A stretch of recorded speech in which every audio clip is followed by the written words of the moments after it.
भगवान शंकरासारखी सोपी पूजा कुठेच सापडणार नाही, कुठेच सापडणार नाही. अरे काहीच नसू द्या जवळ, काहीच नसू द्या, पाणी तर भेटेल ना. हां, अरे पाणी जरी वाहिलं तरी माझा महादेव कृपा केल्याशिवाय राहत नाही.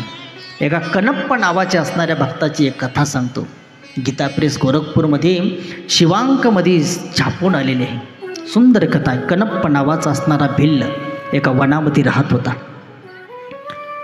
आणि वनामध्ये राहत असताना लहानपणीच त्याला शिवभक्तीचं वेड लागलं. लहान असताना शिवभक्तीचं वेड लागलं आणि तो कनप्प भगवान शंकराच्या असणाऱ्या त्या शिवलिंगाची नित्यनेमाने पूजा करायचा, नित्यनेमाने पूजा करायचा. जंगलातले कंदमुळं आणायचे, भगवान शंकराच्या पिंडीवर ठेवायचे.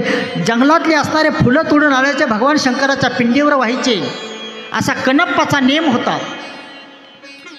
वर्षामागून वर्ष निघून गेले, 12 वर्ष निघून गेले आणि कनप्पाची ही पूजा चालूच होती.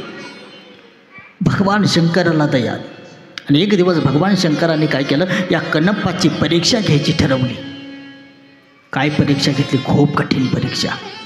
लक्षपूर्वक ऐका. भगवान शंकरासारखी कठीण परीक्षा कोणीच घेत नाही. खूप कठीण परीक्षा घेतात भगवान शंकर. पण प्रसन्न झाल्यानंतर स्वतःजवळ काहीच ठेवत नाही, जे नाही ते देऊन टाकतात. पुढे कथा येणार आहे. कनप्पावर कृपा करण्यासाठी भगवान शंकराने लीला केली. काय लीला केली? 2 नेत्र होते त्या पिंडीला. एका नेत्रातून रक्त निघायला लागलं, रक्त व्हायला लागलं आणि कनप्प नेहमीसारखा आला, भगवान शंकराच्या पिंडीवर अभिषेक करायला लागला. रक्त वाहत होतं डोळ्यातून भगवान शंकराच्या आणि कनप्पाने विचार केला, अरे अरे अरे माझ्या देवाला काय झालं असेल? डोळ्यातून रक्त निघत आहे. वनस्पती आणल्या, अनेक वनस्पतीचे रस बनवले, भगवान शंकराच्या पिंडीला लेप करताय, पण रक्त व्हायचं काय थांबत नाही. आता काय केलं पाहिजे? आणि मग त्याच्या ध्यानामध्ये आलं की काट्याने काटा काढला जातो, लोखंडाने लोखंड कापलं जातं. ज्या अर्थी माझ्या भोलेनाथाचा एक डोळा गेलेला आहे ना, तर डोळ्याच्या जागी डोळाच बसवावा लागेल. कनप्पाने विचार केला नाही. बाणाच्या टोकाने स्वतःचा डोळा बाहेर काढला आणि स्वतःचा डोळा बाहेर काढून त्या कनप्पाने भगवान शंकराच्या पिंडीला लावला. लक्षपूर्वक ऐका.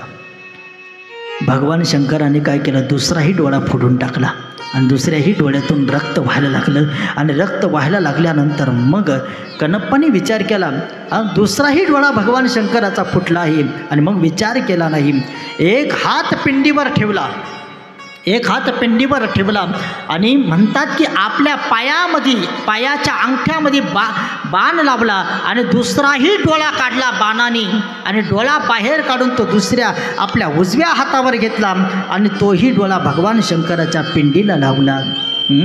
आणि मग तर माझ्या महादेवाला राहवलं गेलं नाही आणि भूत भावन असणारे भगवान परमात्मा होते ना. नमामि शमिशान निर्वाण रूपम विभुम व्यापकम ब्रह्मस्वरूपम निजम निर्गुणम निर्विकल्पम निरीहम चिदाकाशमाकाश वासम भजेहम निराकार ओंकार मूलम तुरीयम गिरा ज्ञान गोतीतमीशम गिरीशम करालम महाकाल कालम कृपालम गुणागार संसार पारम नतोहम तुषाराग्नि संकाश गौरम गभीरम मनोभूत कोटि प्रभाश्री शरीरम स्फुरम मौलिकल्लोलिनीचर चारु गंगा लसत भालु भालेंदु कंठे भुजंगा.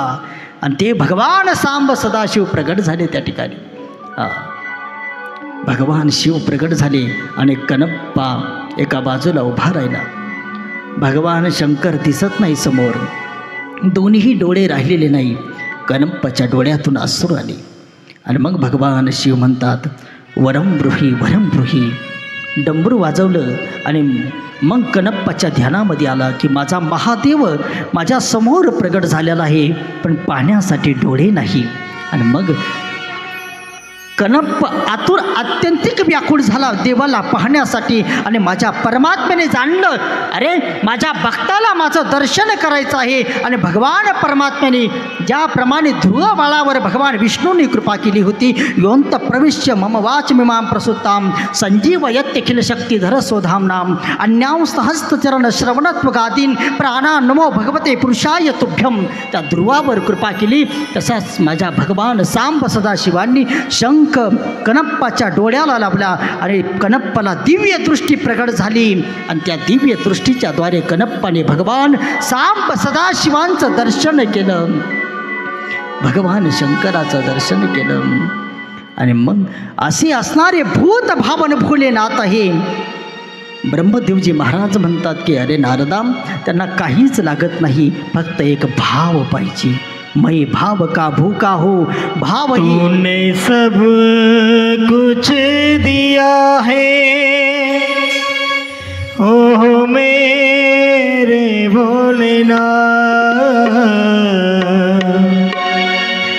तूने सब कुछ दिया है ओ मेरे भोलेनाथ,